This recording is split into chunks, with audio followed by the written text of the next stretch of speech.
Good morning, everybody, and welcome to Singapore International Chamber of Commerce on this Friday morning.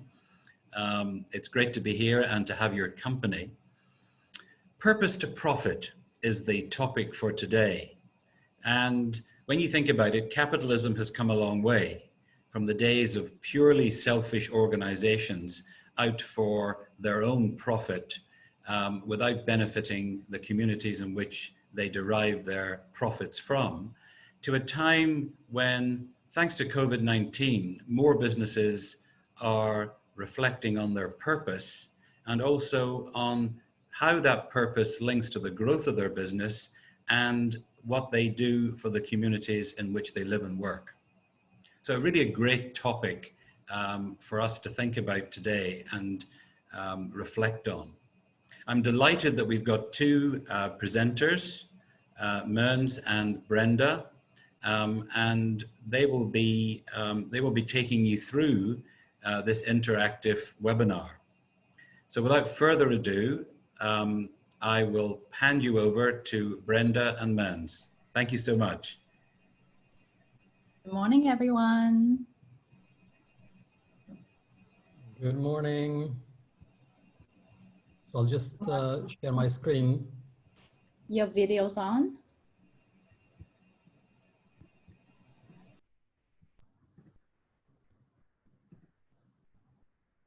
Oh, the host has stopped my video. Okay, great. Now it's on. All right. So do you want to start, Brenda, while I share my screen? Well, okay, yes, let's do that. Just a quick introduction of myself. My name is Brenda, and I'm the SVP client leader from Gray. And what I do is I lead one of the biggest global client relationship for Asia Pacific. A little bit about the story behind this topic. Why I'm so passionate about. So I grew up in an entrepreneur family. So my dad and my uncles all have their own business. Actually, one of my uncle, I call him a crazy uncle. He has made a very successful manufacturer business in the Pearl Delta region. So it was given that when I was going to college that I was going to study business and marketing. But I also had a lot of passions when it comes to humanity and society and kind of social affair, what's happening in the communities. So I remember in college that I will be going to community services and events with my best friends, Denise, and I will often be the only person from the business school that kind of show up. So there's a pact between me and Denise is that, you know what, you're gonna go save the world and I'm gonna go make money and I'm gonna write you a check every quarter so that you can go save the world and make and in return I'll feel better about myself. So really early on in my career, I always been kind of toiling around, like growing up with a Chinese family about, okay, making the money to figuring out, can doing good and also at the same time, can you also grow a company? So fortunately and luckily that when my career, I was able to work with lots of companies, especially in the past 5 years, is really you start using their purpose, be a force for good, and at the same time for force for growth.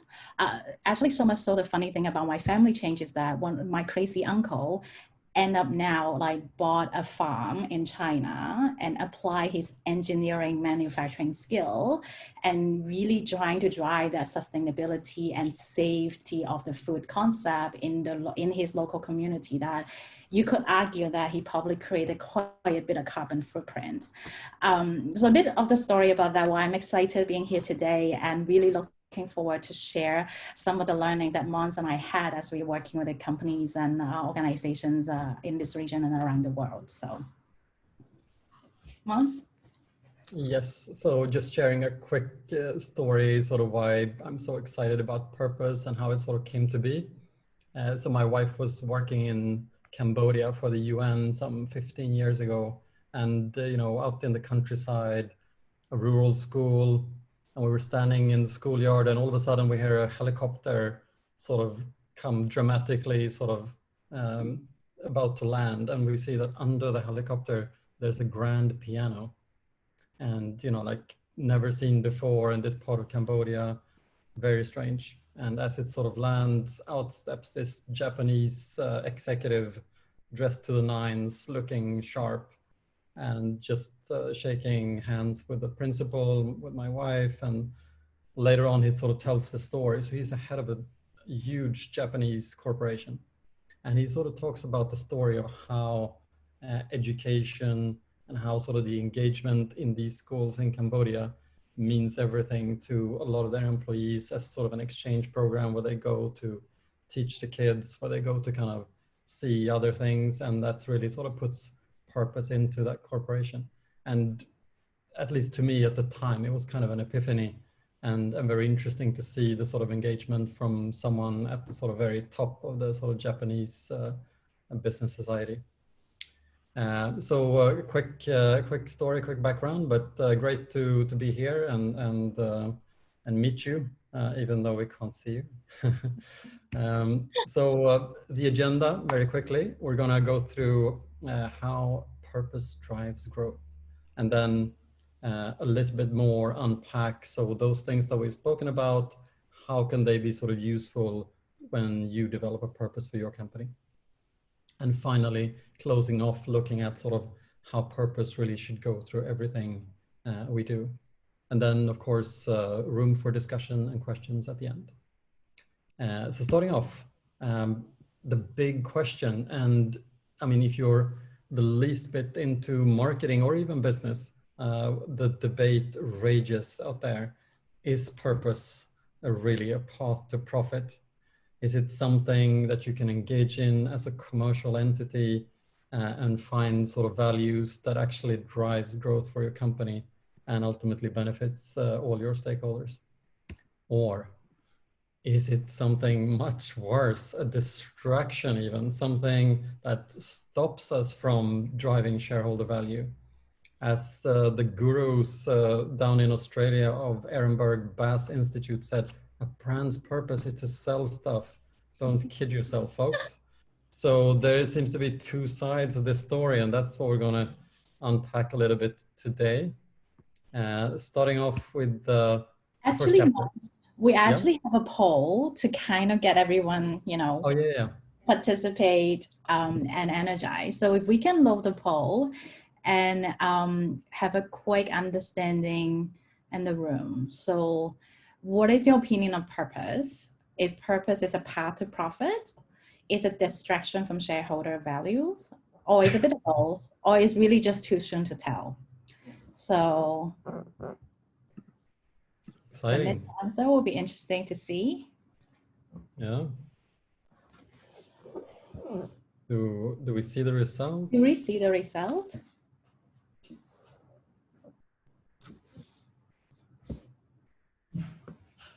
Let me check.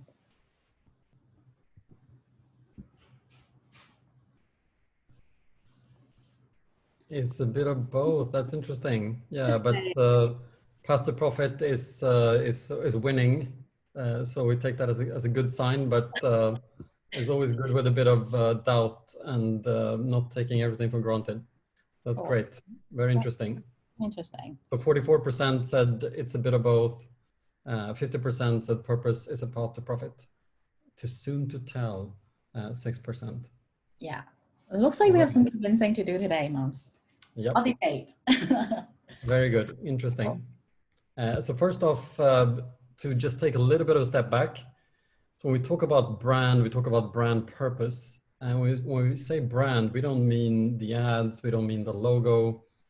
We mean the essence of everything that the company does. All the impressions that you've ever made on people out there, the perception the customers have created by interacting with you through the call center, through entering your store, whatever it might be. And I guess that's also the reason why we see companies who understand this very well, like DBS, starting branches, bank branches that start to look a little bit like a lifestyle venue with cafes and similar, just to make sure that the impression and the perception of the brand is as good as it ever can be. But when we get into purpose a little bit more. So a way to describe it that I really like is this 100-year-old quote from the French author Victor Hugo. There's nothing more powerful than an idea whose time has come. And I'm pretty sure he wasn't talking about brand purpose, more revolutionary stuff, but we see it again and again in the best brand purpose stories out there, because brand purpose, of course, is the big dream of a company. It's the reason you exist. It's the big why. But it should be a journey, an inspiring journey into the dreams of your company.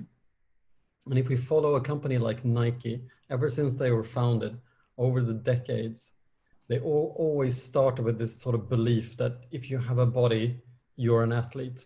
And they wanted to kind of inspire more and more people to find sort of the athlete in them, or as the ad says, find your greatness. But it's always been about sort of finding the tensions of how they can sort of provoke the thinking of the day into getting more and more people to consider getting in shape, getting more healthy. Of course, it's because it's good for them, but also because it's, of course, good for the company to sell more athletic equipment. But as you can see over the years, this dream of theirs, everyone's an athlete, has sort of started to take on bigger dreams, if you will. Equality, diversity, as commenting on the election that's going on, commenting on sort of unjust practices within the world of sports and outside of it. Believe in something, even if it means sacrificing everything. So I guess what we're saying is that, as Victor Hugo said, like purpose is an idea that's not a flash in the pan. It's something that's here to stay. It's an idea that will be relevant for decades to come. Like Nike understood the sort of emerging meaning of exercise, sports in our culture. But we see it with other examples, like with Dove, starting to question the standards of beauty, the sort of prejudice, the preconceived notions, the stereotypes, creating a world where beauty is a source of confidence, not anxiety.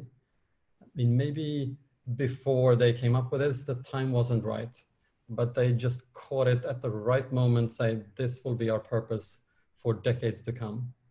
And as relevant as it was then, it is still today, even though things have moved on, but they kind of climb up the ladder of that idea, of that vision, and start to take it to ever higher levels of challenging stereotypes. And the final example of Patagonia, we're in the business to save our home planet. So their business, they will use the tools of business to further the cause of saving the planet we live in. And of course, that goes through everything they do. So if you buy one of their jackets or similar, on the labels, on the tags, it will be built in little messages talking about the importance of this issue we're facing. Great. So with those words, over to you, Brenda. It's quite eye-opening that saw the poll and how actually half of us in this webinar actually wasn't quite sure if purpose is really a path to profit. And I have to credit this session to my husband because he is a tax accountant. So I actually used him as a guinea pig to test these versions, because essentially I was able to, using the facts and figures, to kind of convince him. He's like, okay, I see your point. I'm not sure he said it because for the benefit of our marriage, or he actually really do believe it. But I think I start changing his mind. So, going back in the 1970s, right, Milton Friedman talked about the social responsibility of business is to increase its profits. And I think we've done pretty well, because since the 70s to now that, you know, the global GDP has increased at fourfold to $80 trillion. But I think that the thing is, we're not in the 70s anymore. So Måns, you're gonna help me drive, yeah? So you're gonna take, thank you. But we're not at 70 anymore. And so Milton Friedman was God back then, and he talks about, okay, it's all about profits. Let's hear what Larry Finn has to say. I mean, 2 years ago, Oh, so 2 years ago, we wrote a letter, and BlackRock, for everyone that you know, is the biggest fund managers, and they manage over, you know, $7 trillion. So go ahead, Måns. To remain in front of change, to be a part of a growth environment, I believe the involvement in a community, to have a purpose, is vital for long-term survivability, but long-term profitability. And in his letter, I mean, he's a little bit kind of, you know, thinking as he's talking, but he was very clear in the letter 2 years ago, and he kind of stirred up quite a bit of ripples within the investment community. He believed that, you know, company, in order to stay ahead of change, they need a purpose. And I want to start talking about what changes that since the 70s, and then realize that we really need a purpose to guide us in this changing time. You know, on the screen, you'll see that, you know, the biggest change is probably that half of the population of the world, women, has, you know, gained access to higher education, equal pay, getting into boardrooms and making decisions. So much so is also being reflected in the investment community. I had the opportunity to meet the founder of SoGal Ventures. It is the first like female-led venture capitalist firm. Pocket Sun is the founder, and she founded these ventures when she was in college, when she realized that there's a huge gap in the venture capital industry when it comes to women as the underrepresented groups, be it as an investor or an investee. So what the fund does is really to serve the underrepresented groups, particularly women and minorities. So my husband kind of said, well, just kind of marketing gimmick, is it? You know, like talking to women empowerment. Then I said, well, with the half the populations that have more access to wealth and decision making, this is actually pretty make a really good business sense when it even comes to as a marketing angle. I think that's one change that we have seen even in the investment community. And then another change that we see is in the environment. And the big change in the 70s and now is 1 degree, almost 1 degree, which is really referring to the temperature of the earth, the FA temperature of the earth has changed. So much that it prompted Larry to write another letter just this year. He said that sustainability, it is BlackRock's new standard for investing. So what he said in the letter was that, well, investment risk presented by climate change is set to accelerate a significant reallocation of capital, which in return have profound impacts on the pricing of risk and assets around the world. He was like, for example, for cities, cities around the world, are they able to afford the infrastructure needs with the climate change? And how does that affect the municipal bonds? 30 years mortgages, which is really fundamental of our financial economy. If the lenders couldn't really assess the long-term risk of climate change, or market doesn't have viable, you know, flood or fire insurance, how does that impact the real estate market? So much to, you know, interest rates and inflations when, you know, the cost of food is climbing so high because of drought and flooding. So all in all, he lists examples of why that climate risk is investment risk, and then what is the company and including his firm has to do to really help, you know, putting that as an agenda when it comes to investment. So much so that he's actually talking about BlackRock exceeding leaving the thermal coal producers. So not investing in any more thermal coal producer anymore, because he doesn't see that as a long-term viable investment as an investment choice.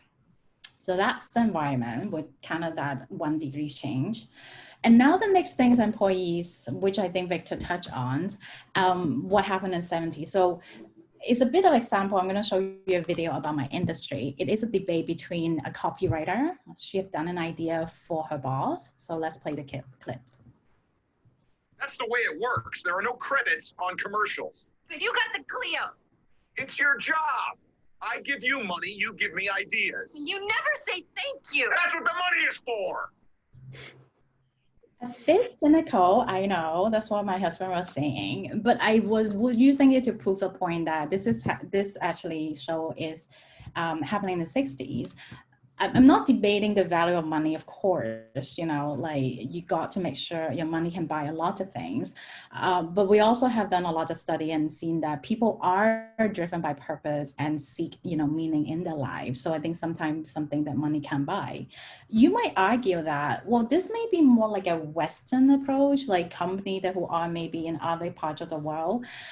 Actually, there's a study was done by Deloitte, especially in the Southeast Asia, about the human capital consulting, by the human capital consulting arm. They talk about that purpose and belonging will remain at the core for workers in Southeast Asia. As cultures around the region place emphasis on deep relationships and human interactions. So not only in the workplace, but also with family and in their social circles. So it is relevant in this part of the world. A worker do look more than just a paycheck. I think it's particularly true that when time is tough, especially, COVID and this challenging time, I'm sure all of us in here are figuring out how can we continue to motivate and get more from our employees.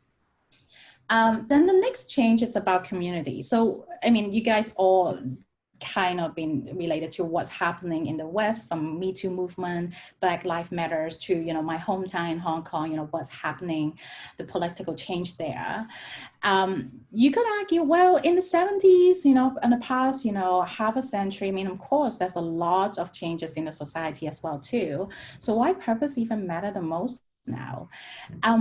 Well, an example is that with Black Lives Matters movement, it was really to protest racism, which is underserved people, like group population that who are underserved, and police brutality. And the truth is that has really, impact not only in North America, it's the same things that people are facing around the world. So thanks to the internet, the 70s wasn't really there, but the internet, things are so interconnected and spreading so fast that actually affecting, companies and organizations' position.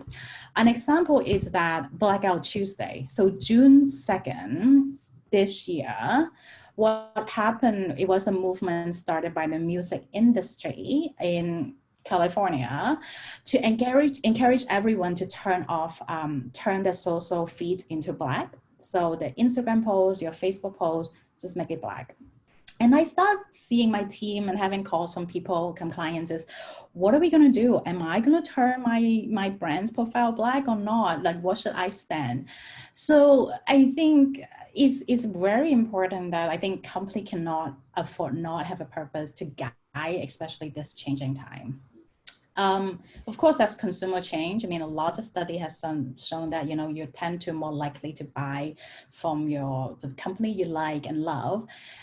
Well, my husband was arguing, does that really matter for B2B? Well, first of all, are your customer clients, are they human beings? I think that's one thing. Do they have hopes and dreams and feelings? I think another thing is that I'm not debating that value and performance should still be the key thing for the company's growth, but trust is also a very important factor. Trust often right now with the changing time maybe is a deciding factor for consumer pick you versus your competition. I think it's something that we also Måns and I start seeing a lot of B2B clients start talking to us about, what they should really stand for as a company. And then lastly is really just some historical data to kind of make my husband just kind of close his mouth, is that there's a study done in 20-year studies done that with a list of companies sit in the S&P 500, company that has classified as like with a really strong interest in the stakeholder focus, means that company who explicitly serve employees, customers, suppliers, community, environment, have historically outperformed financially in the stock market, higher return for reflecting, in the stock prices. So it's one more fact really show that, it's easy. I think the argument here is that it's always easy to make a quick buck. You can make choices to really drive that short-term growth, but purpose is really a long-term growth. And it really have a huge effect when it comes to, investing the relationship, getting more out of your employees. I mean, really making sure your company's relevant in this changing time and also the consumer needs. So with that, I'm going to pass to, I hope I've convinced you. If it's not, I'm going to pass to Måns to show you more examples that actually, you know, we have worked with brands and how they use purpose to deliver profits. So, Måns, go ahead. Thanks, Brenda. Very convincing facts that hopefully got everyone over the fence. But just to hammer it home, I'm going to talk a little bit about sort of how, yes, as Brenda said, brand purpose is a tool for growth for brands, but only if you're genuinely committed to some shape or form of conscious capitalism. So basically, what we're talking about is not just surface. It has to really be action speaking louder than words. I think a good example of this is Lego. We've come to love this brand for our kids from our childhoods. You know, a brand that sort of sees its purpose as sort of furthering creativity for generations to come. And of course, you know, like in the ads, they've always talked about sort of how 2 blocks becomes a dream of flying in an airplane and so on. But since I would say maybe 10, 15 years back, they've started to kind of almost let the actions speak louder than words, and pledging to make all bricks, all packaging sustainable, because of course the sort of plastic issue is becoming increasingly concerning, and they're taking the responsibility to actually change everything about how they manufacture their toys. So we can look at 3 categories of how brands attack purpose. Of course, there's a 4th one, which is not at all. But if we say the ones that actually are addressing it, so there's the ideal, you know, a company that was born purposeful. It came into existence with a very clear idea of why it exists in the world. But almost as good, because of course you can't go back in time. So the corporate converts are the ones that I would say we more often work with. So brands that might have started 100 years ago, something like that, who since some point back in time, they've decided we believe in purpose for all those reasons that we've spoken about, that Brenda's shown the numbers for. And then we have the 3rd category, which is the pseudo purposeful, which is, we would say, the less good and not to be recommended. And I'll tell you why. So why won't the pseudo purposeful cut it? A lot of times we see brands speaking about some shape or form of purpose. It might be Exxon, a sort of an oil company, making huge campaigns about their research into algae energy, for example, while smart and ever more informed consumers and people out there know, of course, that's a tiny, tiny portion of where they spend their money. So an unauthentic picture will be immediately seen through by people out there. And the other part is when you do go out there and decide to pledge and promise, you know, a brighter future and things we will do. But when we put the date so far off in the future that there's no way for us to kind of follow that journey, it's just too far ahead. I think the time has come where people want to see action now. And if you truly have a purpose, you have to somehow overcome the barriers to action. So if you say that we will have biodegradable plastic in our bottles, if that's 2030 or 2050, it's a little bit like, we believe you can do better. It doesn't feel authentic. And also when your pledges, your achievements, your actions are a little bit underwhelming, then it's also not really feeling that your purpose really matters. And one of the icons of brand purpose is innocent drinks. And I would say they get it right 90% of the time, but this time it was a little bit underwhelming. So presenting the fact that the bottles are made from 30% recycled plastic. And in this day and age, it kind of feels like, yeah, we we think the manufacturing and innovation has come as far as doing better than that. So if action don't speak louder than words, it's pseudo-purposeful and it won't cut it, and consumers and other stakeholders will see through it and not be motivated. But of course, being born purposeful, that's the dream of a lot of companies and what gets also consumers and other stakeholders really excited. As Elon said, when something is important enough, you do it even if the odds are not in your favor. So basically painting the picture of an impossible dream and then just chasing it and getting everyone to kind of believe in that journey. So the original purpose of Tesla, we exist to accelerate the world's transition to sustainable transport. So this sports car that is coveted by many will be the vehicle, the sort of that drives the transition to sustainable transport for all. Even though it's on the sort of cutting edge, it's expensive, it's a premium brand, but it will show everyone how to do it. They will be the role model that gets everyone else to follow along. But since then, they've actually changed their purpose, which is kind of against the rule book, but in this case, I think it does make sense. So along the way, they've discovered that they have had a bigger dream, even bigger than the one they formulated in the first place. And they changed the word transport to energy. And of course, what we've seen is that they become about so much more than a sports car. So more about sort of the batteries that will fuel this clean energy revolution, whether it's car batteries or in your home powered by solar and so on. So they actually managed to make a big dream even bigger, which is of course impressive. But this will feel that no matter if you're a consumer buying their cars, or if you're an investor or an employee, you will feel like I'm actually now in the driving seat of this clean energy revolution, and that's hugely inspiring.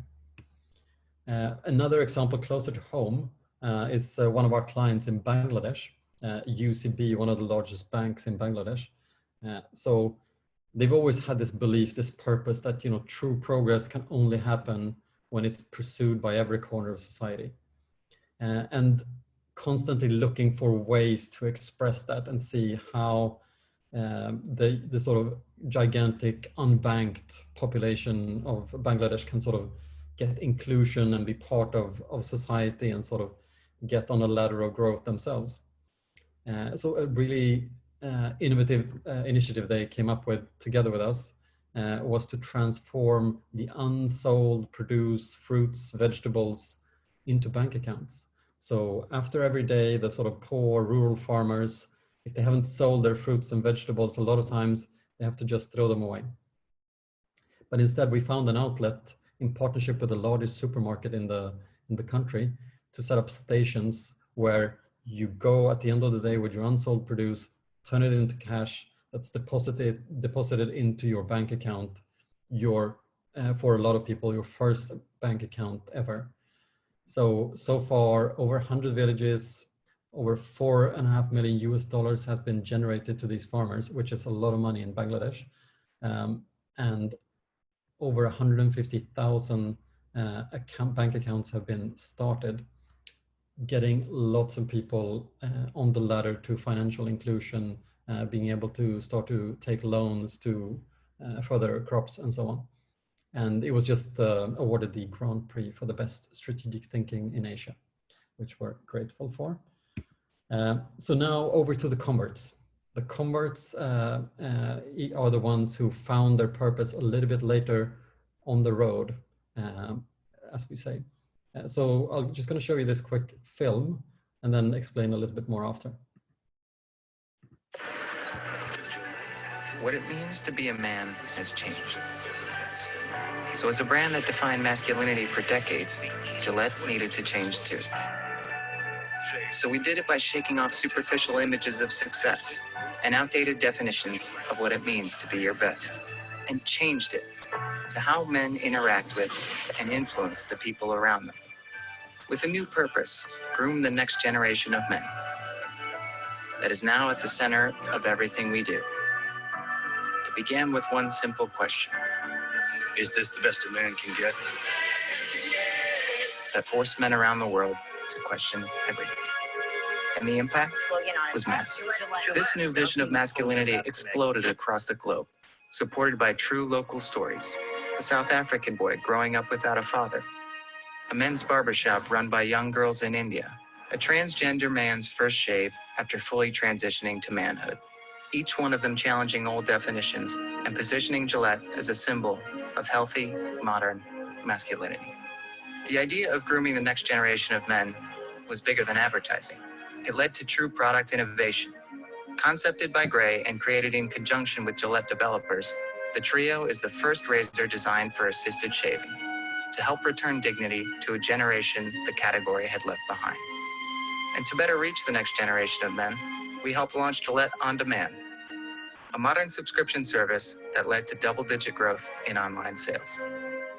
The campaign changed everything, not just by helping reverse the decline and returning P&G grooming to growth, completely changing the perception of an 118-year-old brand, with new stories and new products for new audiences, and a new purpose, all coming together to create a new future for Gillette.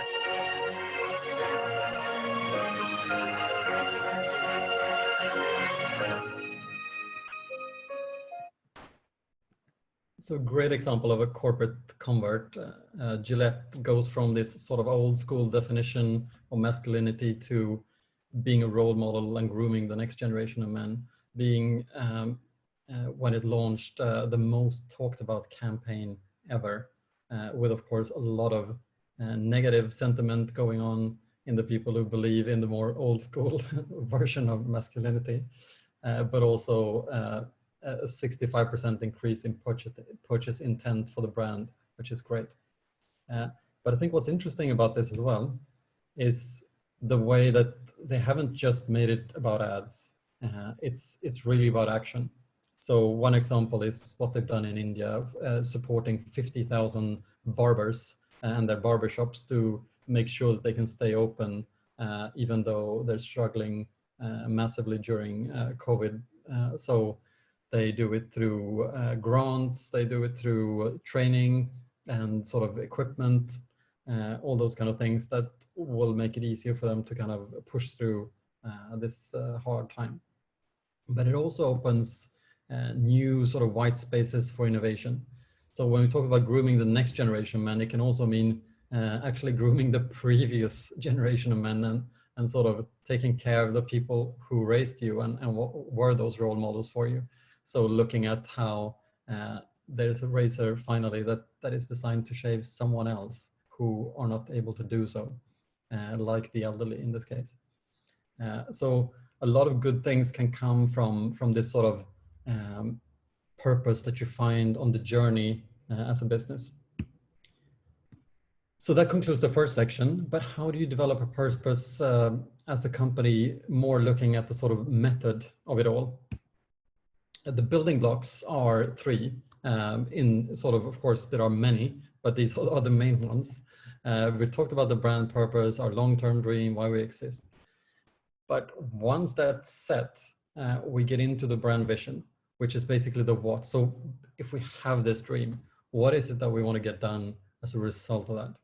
And then the brand mission becomes sort of how, the sort of the plan. How will this work? How will we reach this sort of impossible dream of ours? And that could be, for example, finding sustainable development goals that we will sort of track and try to fulfill as a company. And a really good example of sort of how this method works is the journey of Airbnb to find their purpose. Of course, a quite fresh company, but when they started, they came to that insight themselves that, you know, let's not just design a brand, let's figure out our purpose first. And where they found it, I think was really interesting, in their community. So they spoke to hundreds, thousands of guests, employees, hosts out there in the world, and tried to understand, like, what is the role that this brand plays in people's lives? How is it important? How does it bring value to them? Then you can figure out everything else. And everything starts to fall into place, what kind of services to develop, etc. So where they got to this imagining a world where you can belong anywhere. Of course, it's a big dream. It will never be fulfilled, but it's great to always aspire to get that feeling for people who travel to foreign countries and want to kind of feel like a local, want to understand more than just the surface. So even it might look complicated, but this is the method that we use for defining brand purpose. Without going into the details, the 3 points to this that I think is important.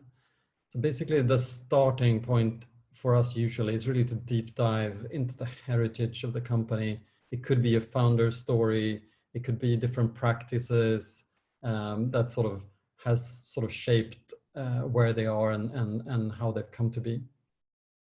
The other part is strengths and passions. So basically, what is it that this company is really passionate about and really good at doing? And then you start looking at, so how could this passion or strength be of service to the world and the greater good? How could we apply this to something that's bigger than ourselves? And the third part is really to talk to all the different stakeholders. It could be employees, it could be customers, it could be investors. So why are people proud to either work for you, work with you, or be connected with you in some shape or form? And by doing so, we often unearth the values that are really intrinsic to this company. Now, what I'm saying with all this is the fact that none of this is made up. It needs to be genuine, authentic, something that already exists within the company. You just have to kind of unearth it and sort of lift it up and make sure that that story is told. But a lot of times the final point is you know, principle isn't a principle until it costs you something. Doesn't have to be money. As in, often when we do this process, it's a little bit uncomfortable. And that's kind of where you start to know that you're on the right track. When it actually feels a little bit like daring, it feels bold, it feels like, can we even go there? Because when you get to a strong purpose, you have to kind of also always keep in mind a few things that you double check to make sure that we're on the right track. Is there a shared belief here with the people who are in our community? Do we actually have a point of view on the world we live in? And is it distinctive? Is it different? And we talked about before, this sort of idea whose time has come. That can't be something that just passes. It needs to last, a cultural opportunity that will sort of last for decades to come. And we need to own it. It's not something we hide behind the curtain. It needs to be able to kind of launch publicly and then something that we can be proud of. It doesn't have to be that, but you should feel like it could be. And it should be something that everyone gets sort of motivated by, and all of a sudden we're all singing from the same hymn sheet. And, you know, good examples are, of course, we talked about Patagonia, IKEA. They just launched this initiative of Buyback Fridays. So they're about sort of democratic design and sort of being affordable and making sure that everyone can have access to sort of good design and making people's everyday lives better. But of course, if they also buy back your old IKEA furniture to allow you to get new stuff, it's both sustainable, but it also allows you to get that sort of better everyday that you're looking for. Great. Måns, do we want to do another poll? Yes. Back to, here we go. All right. So could we pull up the poll, the second poll, please? More like a quest. So we're trying to see that this purpose to inspire moments of happiness is a brand purpose for which brand? McDonald's, Coca-Cola, Airbnb.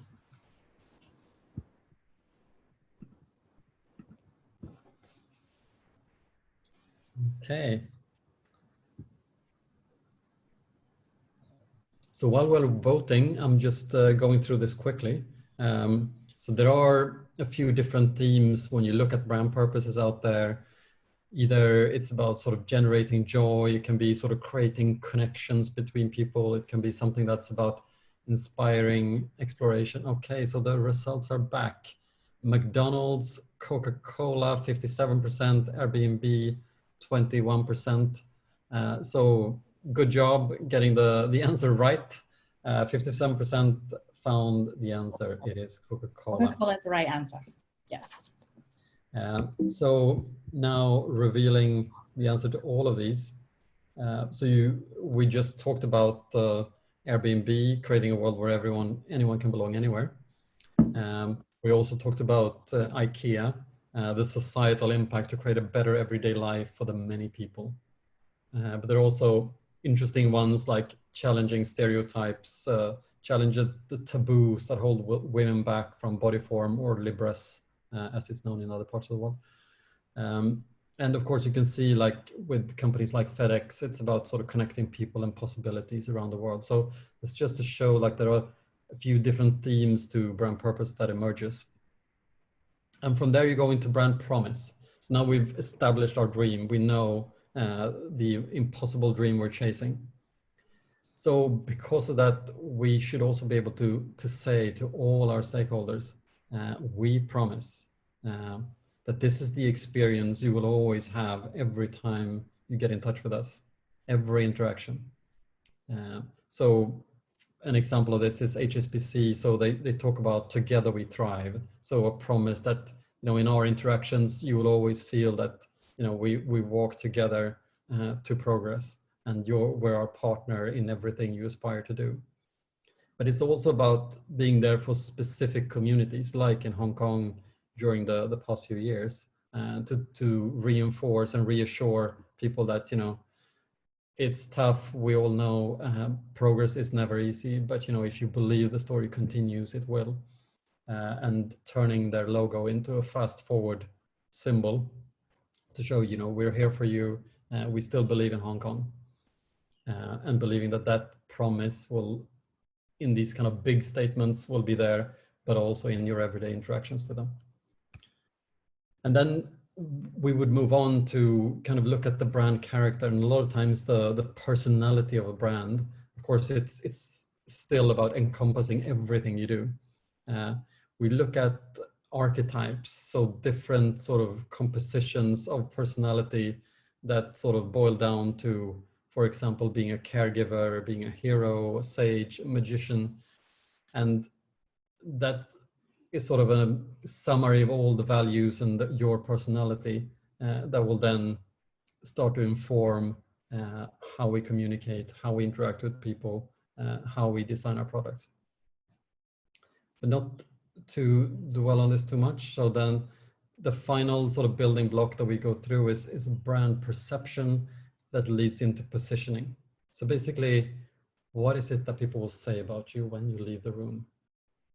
Which is often a quite uncomfortable thing to hear when you're not in a good place. But we also look at it as more of a journey and a dream. So say 5 years from now, if we work on this purpose, how would we like to be perceived then? And then you start to sort of build towards that picture. And it's not a coincidence that when you look at customer satisfaction surveys, Apple always comes out on top. People are, even though they paid top dollar for these phones, even though it's a brand that sort of is sort of rumored as being maybe too expensive and not always the best hardware, still they've managed to get that sort of perception and positioning into a place where people perceive it as being exactly what they've promised, the experience that beats anything else out there. So finally, how do we integrate purpose in everything we do? Because if we don't, it remains on that surface we talked about before, and it doesn't go deep into actually being something that's authentic and genuine. So we have just one example here, and it's a company that we work with who's really living and breathing their purpose. So specifically in one market in Australia, they've launched quite recently sort of an initiative to tell the whole country, the nation, to rethink care and live healthier, pain-free lives. And what they mean by this is the stress, the sort of the relentless pace of modern society, where we're always on, we're always connected, we're always kind of working because we're always online. And as a result, sort of our health and sort of well-being is suffering. And Panadol want to kind of come out there and say, maybe it's time to rethink how we approach our health and how we approach our well-being. And of course, that can easily come across as just a brand campaign. But what they did was to look at it in a much sort of bigger perspective. Not just activate the community who feel the same, people out there who feel these feelings every day, but start to get companies to wake up to it, to convince companies to, they had this initiative that they talked about, sort of healthies instead of sickies, actually, so don't call in sick, encourage your company to institute like health days. So if you feel like you really need it, take some time off and take care of your health. But in order for this to become a reality, you have to kind of go all the way with it and persuade policymakers, get support from the government to make rethinking care for the whole nation a reality. And then you can also like, why are they doing this? It's of course because the purpose in this case takes a brand and a product from being just about the moment of pain, as we see on the left-hand side. It starts to talk about sort of the pain points in your everyday life, the tensions that people experience, and makes it much, much bigger. And all of a sudden, the value that you're adding to people's lives is of a different scale and level. Mm. This is just to show how if the brand purpose goes through everything you do, it becomes all the more impactful. Yeah. Especially when a brand or organization that have a list of different stakeholders, we often try to design the experience according kind of to different stakeholders. So the experience for the investor will be different than probably your customer employee, but all kind of led back up to the purpose, which is really in a way quite I guess, eye-opening and wake up, you know, the organization, but also really help to operationalize it and really inform everything from investment to behavior, all you do. And so to sum it all up, what are the reasons why we should always ask why? Because why, our purpose is our ultimate reason to exist beyond just making a profit. And it should always be grounded in what we see is like a universally experienced truth, something that everyone who get in touch with us will actually experience authentically. And it should inspire change, but it shouldn't actually change over time. And it's like a North Star. It's, you know, we will always follow it, we'll always pursue it, but we know we will never reach it, but we'll never stop trying. It should definitely bring commercial advantage and profit, but also benefit the wider community. And an example of this is our client Volvo, who has always been about the safety and protecting the person in the car and to make sure that it becomes a safe environment.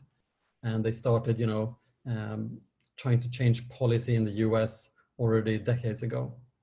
But they broadened that purpose. The safety is now not just the individual in the car, it's everyone around the car, but it's also the wider community on the planet. So making it about sustainability and safety. So that concludes our session. Are there any? I wonder if we should do the first poll again. Is technology allowed? We do the first poll again.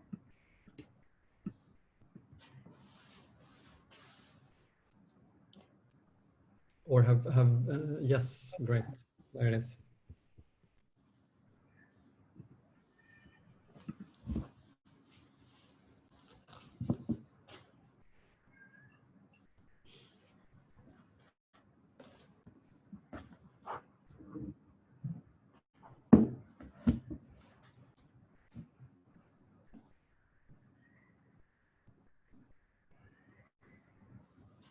Okay. Hoping for a better result this time. We're asking participants. So send your questions on the Q&A session. So submit your questions. If anyone have any questions, it's time to also put it on the chat. In the meantime, we're waiting for the poll results. Oh, yeah. We wow. convinced almost everyone. Almost everyone. Great. I'm going to take a screen grab and show that to my husband. Well, thank you so much, everyone, for your participation. So, did we have any questions?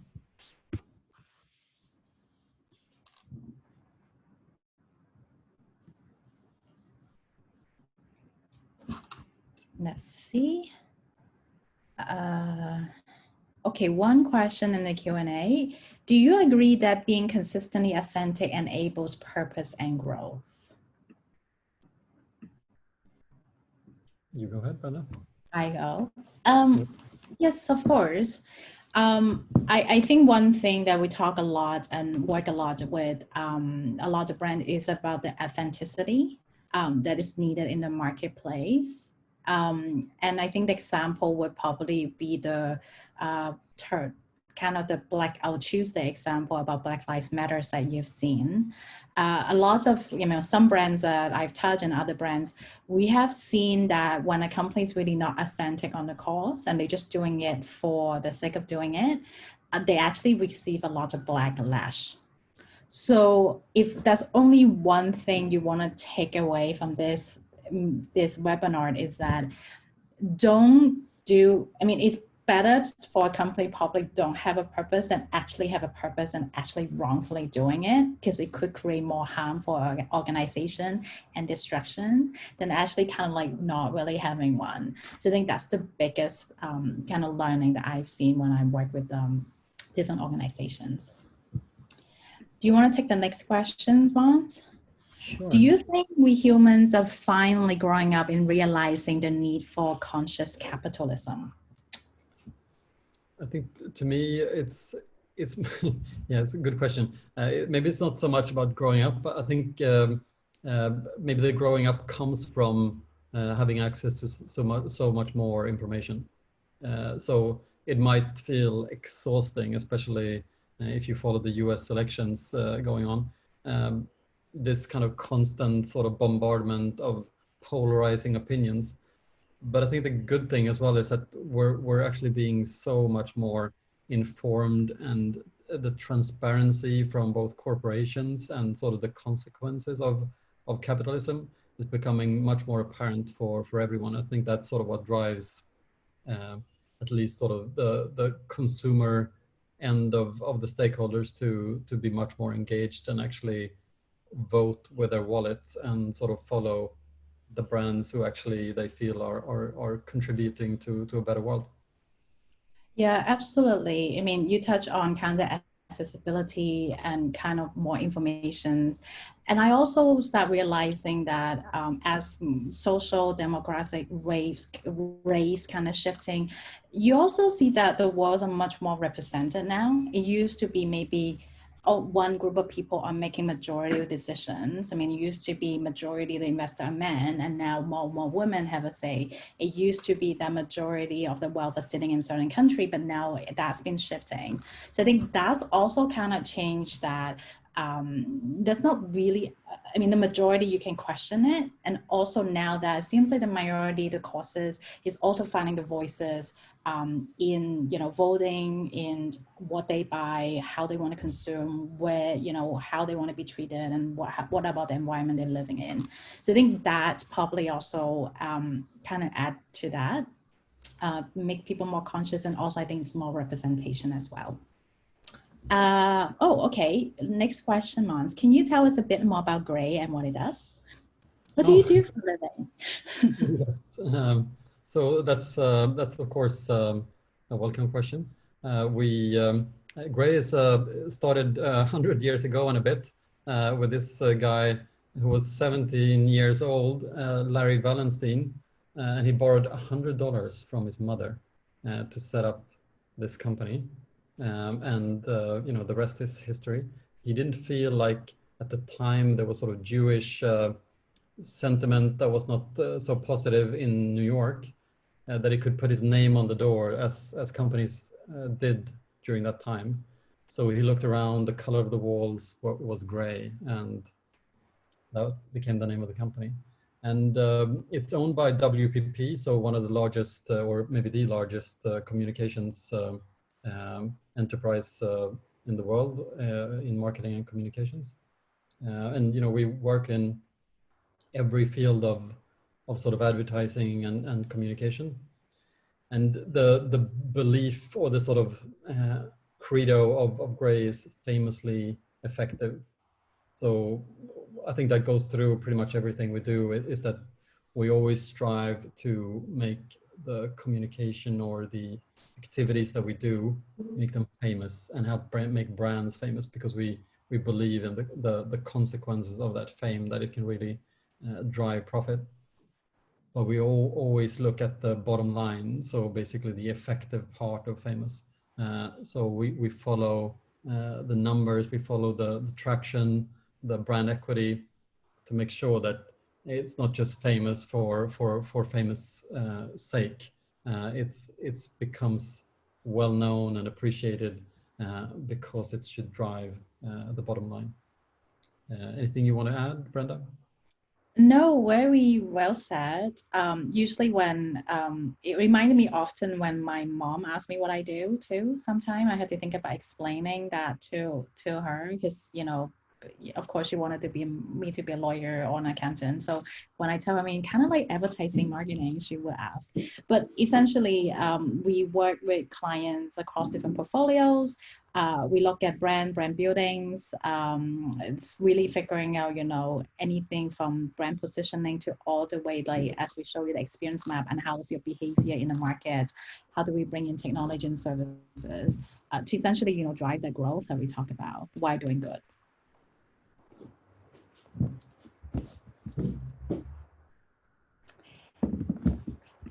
I think that's. I guess we've run over a little bit. Happy to take more questions if there are any. And of course, we'll be sharing a version of this presentation afterwards too, if anyone's interested. So well, Brenda and Måns, it looks like you're preaching to the converted today. Thank you so much. I mean, I think the topic for me, it really rests on the authenticity of the intent and the execution of a business. And I think it's great that more and more consumers are judging companies and brands on actions, not fancy words. And that's, I think, what I meant in my earlier question about, do you think we're finally growing up? Because all the way through this year, we've seen some silver linings and positive change, all of which really have to do with people being more authentic and more real. You know, and you come from the marketing world, and you know how much fakery in the past that was kind of pumped out. And that advert, the original advert about you know, men masculinity in Gillette, proves that point. Yeah. And that's what I meant. I think we are finally growing up and realizing that authenticity and consistent authenticity is the way to go. Yeah. To survive as a business, to serve your customers, to also give back to the community. Absolutely. So thank you both for your time and expertise. It was fun. I did like the energy levels. Thank you very much. And to the audience, thank you for your company today. It's been quite a year for all of us, and the purpose of the Chamber is to be here to help. So if there's anything we can do for you, drop us a line to Here to Help. And from all of us at SICC, thank you for your time. Thanks again to Måns and Brenda, and we'll see you soon. Thank you. Thank you, everyone. Thank you, Victor. You're welcome. Bye-bye. Bye.